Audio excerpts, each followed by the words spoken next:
Hello दोस्तों, नमस्कार। आज है 8 दिसंबर और हम 8 दिसंबर से बनने वाले करंट अफेयर के क्वेश्चनों पर डिस्कस करने वाले हैं। चलिए, आज का पहला क्वेश्चन है कि हाल ही में किस राज्य में स्थित है दुधवा टाइगर रिजर्व के बफर एरिया में पहली बार रेनबो वाटर स्नेक पाया गया है। हाल ही में किस राज्य में स्थित है दुधवा टाइगर रिजर्व में बफर एरिया में पहली बार रेनबो वाटर स्नेक पाया गया है। तो दुधवा टाइगर रिजर्व किस राज्य के अंदर है? तो यह है उत्तर प्रदेश के अंदर। किस राज्य में? उत्तर प्रदेश राज्य के अंदर, जहाँ पर अभी हाल ही के अंदर रेनबो वाटर स्नेक पाया गया है। दुधवा टाइगर रिजर्व उत्तर प्रदेश राज्य में स्थित है और इसी के बफर एरिया में हाल ही में पहली बार रेनबो वाटर स्नेक यानी इंद्रधनुषी जल सर्प देखा गया है। राज्य उत्तर प्रदेश, स्थान जो लखीमपुर खीरी जिला, भारत नेपाल की सीमा के पास, और इस प्रजाति को पहली बार दुधवा के बफर जोन में देखा गया है और जो इसकी परिस्थिति की समृद्धि का प्रमाण है।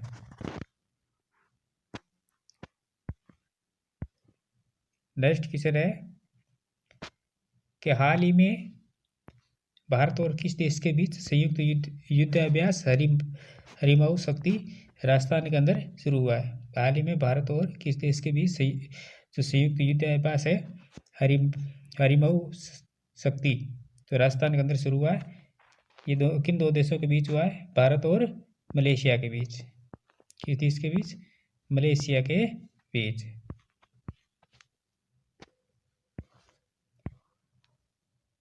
हरिमऊ शक्ति संयुक्त सैन्य अभ्यास भारत और मलेशिया के बीच होता है और ये राजस्थान के महाजन फील्ड रेंज फायरिंग रेंज के अंदर इसका जो भी संस्करण हुआ है, ये 5वां संस्करण है। और फोकस उप पारंपरिक अभियान, आतंकवाद रोधी रणनीति और संयुक्त राष्ट्र के तहत शांति स्थापना करना, ये इसका मुख्य उद्देश्य है।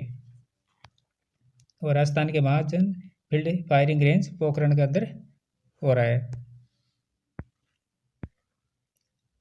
नेक्स्ट क्वेश्चन है कि किस देश की विक्टोरिया यूनिवर्सिटी 2026 तक गुरुग्राम में अपना पहला इंडिया कैंपस खोलेगी?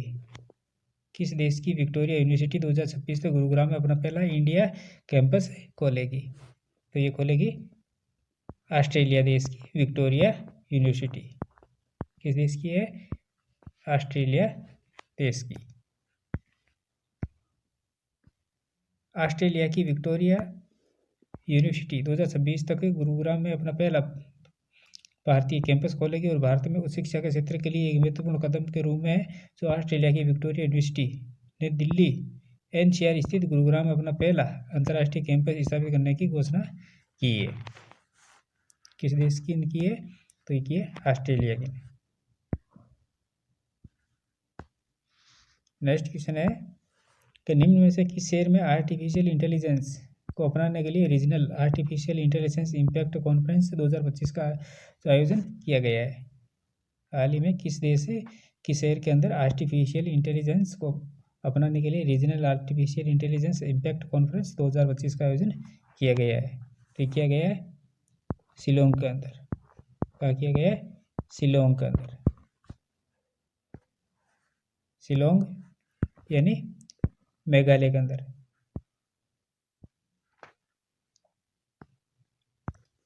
Regional artificial intelligence impact conference 2025 Shillong के स्टेट कॉन्वेंशन सेंटर में आयोजित की गई है और इस सम्मेलन का जो फोकस है जो है लोग, प्रकृति और प्रगति पर है। और सरकार ने एआई विकास के लिए 10,300 करोड़ रुपए आवंटित किए और देश भर में 570 डेटा में एआई लैब्स स्थापित करने की घोषणा की है।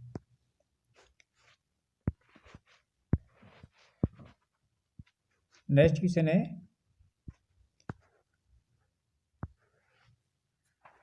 कि लुआना लोपेस लारा किस देश से संबंधित है जो दुनिया की सबसे कम उम्र की सेल्फ मेड महिला अरबपति बन गई है? लुआना लोपेस लारा किस देश से संबंधित है जो दुनिया की सबसे कम उम्र की सेल्फ मेड महिला अरबपति बन गई है? तो ये किस देश की है? तो इसका संबंध है ब्राज़ील देश से। किस देश से है? ब्राज़ील देश से। सिर्फ 29 साल की उम्र में लुआना लॉप्स लारा ने दुनिया के सबसे कम उम्र की सेल्फ मेड महिला बिलियनियर बनकर इतिहास रचा है। अपने को फाउंडर के साथ मिलकर उन्होंने कलशी नाम का एक ऐसा प्रोडक्शन मार्केट प्लेटफॉर्म बनाया है जिसने ट्रेडर्स की दुनिया को आसान बना दिया। और ये ऐसा ट्रेडिंग प्लेटफॉर्म है जहाँ लोग मौसम, ऑस्कर अवार्ड और जो ब्याज दरें हैं, यहाँ तक कि सरकार बिल पास होने की भी ट्रेडिंग करते हैं।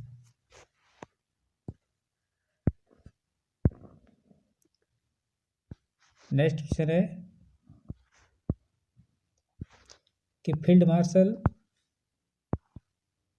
असीम मुनीर को किस देश का पहला चीफ ऑफ डिफेंस फोर्सेस नियुक्त किया गया है। फील्ड मार्शल असीम मुनीर को किस देश का पहला चीफ डिफेंस फोर्सेस नियुक्त किया गया है। किया गया है पाकिस्तान का। किस देश का? पाकिस्तान का।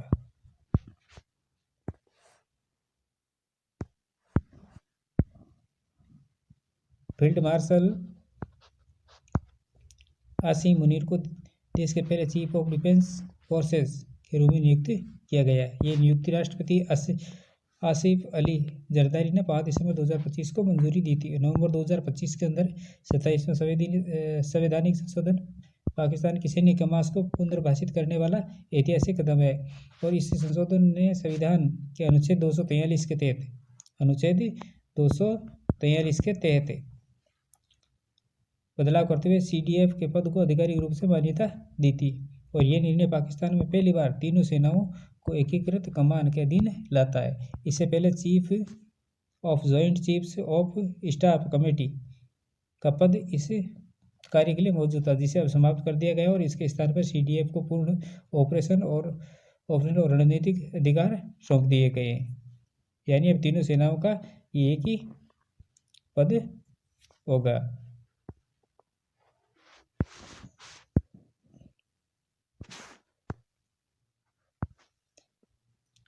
भारतीय डाक ने किस देश के डाक के बीच अंतर्राष्ट्रीय ट्रेड पैकेट सेवा समझौते पर हस्ताक्षर किए हैं।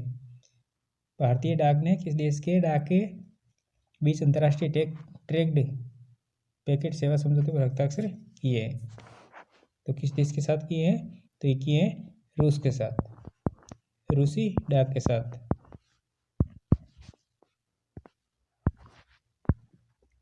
पाँच दिसंबर को भारतीय डाक विभाग और रूसी डाक विभाग के बीच अंतर्राष्ट्रीय ट्रेड पैकेट सेवा पर एक द्विपक्षीय समझौते पर हस्ताक्षर हुए हैं। संचार मंत्रालय इस समझौते को भारत और रूस के बीच सीमा पार डाक सेवा को मजबूत करने की दिशा में एक महत्वपूर्ण कदम बताया। और इस समझौते के तहत भारतीय डाक द्वारा भारतीय निर्यात में प्रतिस्पर्धा टैरिफ दरों ITPC सुविधा प्रदान की जाएगी।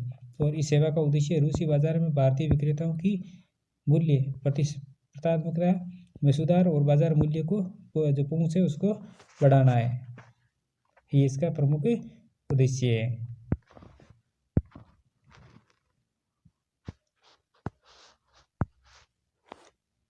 प्रीवियसली क्वेश्चनों का रिवीजन कर लेते हैं।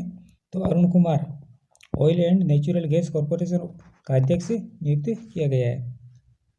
और दार्जिलिंग मेड इन संतरा पश्चिम बंगाल राज्य समिति, जिसे अभी हाल ही में GI टैग दिया गया है। उड़ीसा राज्य में 15वां अंतर्राष्ट्रीय रेल कला महोत्सव का उद्घाटन किया गया है। जेरूसलम मास्टर 2025 चेस का टाइटल अर्जुन एरिगेसी ने जीता है। और उड़ीसा के पुरी के में जो ग्लोबल एनर्जी लीडरशिप समिट 2025 का आयोजन किया जाएगा। भारत देश के वैज्ञानिकों ने जेम्स वेब टेलीस्कोप की मदद से अलकनंदा नामक आकाशगंगा खोजी है।